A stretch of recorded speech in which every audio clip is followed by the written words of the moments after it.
তার রাজনৈতিক দীর্ঘদিনের যে রাজনৈতিক তার যে আপনার ইতিহাস, সেই ইতিহাস যদি লক্ষ্য করেন, উনি কিন্তু রাজনীতিতে আসতে চান নাই। এমন একটা ক্রান্তিকালে যখন আমাদের প্রিয় নেতা স্বাধীনতার মহান ঘোষক শহীদ রাষ্ট্রপতি জিয়াউর রহমান আপনার শাহাদাত বরণ করেন, তখন এই দলের অবস্থা একটু ভঙ্গুর অবস্থায় চলে যায়। অনেকেই সামরিক জান্তার সাথে আপোষ করার ফলে 1982 সালে 24শে মার্চ একটা নির্বাচিত সরকারকে হটিয়ে এরশাদ সামরিক জান্তা আপনার সামরিক শাসন জারি করে। পরবর্তীতে আমাদের দলের ঐক্য ধরে রাখার জন্য আমাদের সিনিয়র নেতারা, আমাদের প্রিয় নেত্রী, উনি একজন সহধর্মিণী ছিলেন, গৃহবধূ ছিলেন, রাজনীতি তার আগ্রহী ছিল না।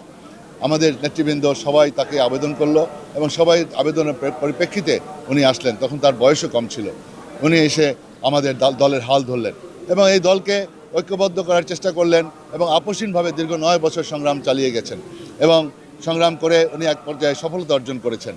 তার নেতৃত্বে স্বৈরাচার সামরিক জান্তা এরশাদের পতন নিশ্চিত হয়েছিল 6 ডিসেম্বর, আপনারা জানেন, 1990 সাল।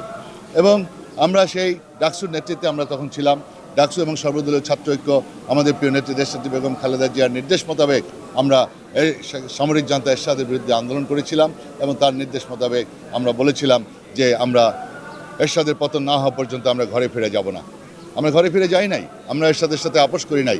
দেশনেত্রী বেগম খালেদা জিয়ার সেই আদর্শ নির্দেশ আমরা অনুসরণ করে আমরা কাজ করেছি এবং আমরা সফলকাম হয়েছি।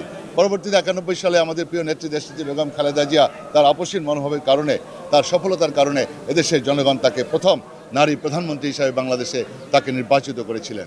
এমন একজন জনপ্রিয় নেত্রী বাংলাদেশে যে প্রান্তে উনি দাঁড়িয়েছেন সেখানে উনি বিপুল ভোটে নির্বাচিত হয়েছেন, মানুষের কাছে সমাদৃত হয়েছেন।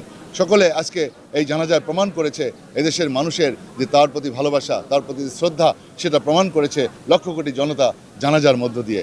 আপনি দেখেন, উনি শুধু বিএনপির না, উনি বাংলাদেশের জনগণের নেত্রী, এদেশের অভিভাবক এবং পৃথিবীর বিভিন্ন দেশ থেকে তাকে শ্রদ্ধা জানাবার জন্য আপনার পার্শ্ববর্তী দেশ ভারত, আপনার মালদ্বীপ, নেপাল, ভুটান থেকে শুরু করে পাকিস্তান, সকলে এসে আমাদের নেত্রীর প্রতি শ্রদ্ধা জানিয়েছেন এবং শোক বার্তা প্রেরণ করেছেন রাষ্ট্রে। আমাদের দায়িত্ব হলো একটা, আমাদের নেত্রীর দেশনেত্রী বেগম খালেদা জিয়ার যে নীতি আদর্শ এবং আমাদের শহীদ রাষ্ট্রপতি জিয়াউর রহমান, উনি যে এই দেশের স্বাধীনতা যুদ্ধে সংগ্রাম করেছেন, নেতৃত্ব দিয়েছেন এবং এই দেশকে ভালোবেসেছেন, দেশপ্রেম, দেশত্ববোধ, গণতন্ত্রের প্রতি শ্রদ্ধা, এদেশের জনগণের প্রতি ভালোবাসা যেমনি আমার প্রিয় নেতা শহীদ রাষ্ট্রপতি জিয়াউর রহমান দেখিয়েছেন, তেমনিভাবে তার সহধর্মিণী আমাদের পার্টির চেয়ারপারসন দেশনেত্রী বেগম খালেদা জিয়া একইভাবে এই আদর্শ উনি অনুসরণ করেছেন। আমরা আশা করব বিএনপি নেতা কর্মীরা সকলে মিলে আমাদের শহীদ রাষ্ট্রপতি জিয়াউর রহমান এবং আমাদের দেশনেত্রী বেগম খালেদা জিয়ার জনগণের প্রতি যে ভালোবাসা, শ্রদ্ধা, গণতন্ত্রের প্রতি যে শ্রদ্ধা, এই শ্রদ্ধা রেখেই সেই আদর্শ অনুসরণ করে আগামী দিনে এগিয়ে যাবে। তাহলে আমাদের দেশ সমৃদ্ধ হবে, স্বয়ংসম্পন্ন হবে এবং স্বাবলম্বী দেশ হিসাবে পরিণত হবে, যেটা আমাদের জিয়াউর রহমান এই দেশকে স্বয়ংসম্পন্ন করেছিলেন, স্বাবলম্বী করেছিলেন। আমাদের দেশনেত্রী বেগম খালেদা জিয়া গণতন্ত্র উপহার দিয়েছেন, সংসদীয় পদ্ধতি চালু করেছিলেন। ঠিক তেমনিভাবে একই পথ অনুসরণ করে আমাদের ভারপ্রাপ্ত চেয়ারম্যান, আমাদের এই আগামী দিনের রাষ্ট্রনায়ক জনাব তারেক রহমান সাহেব, সেই আদলেই তার পিতা মাতার সেই আদর্শ অনুসরণ করেই উনি এগিয়ে যাবেন এবং এই দেশের মানুষকে দিক নির্দেশনা দিবেন, সুন্দরভাবে রাষ্ট্র পরিচালনা করবেন, এটাই সকলের প্রত্যাশা।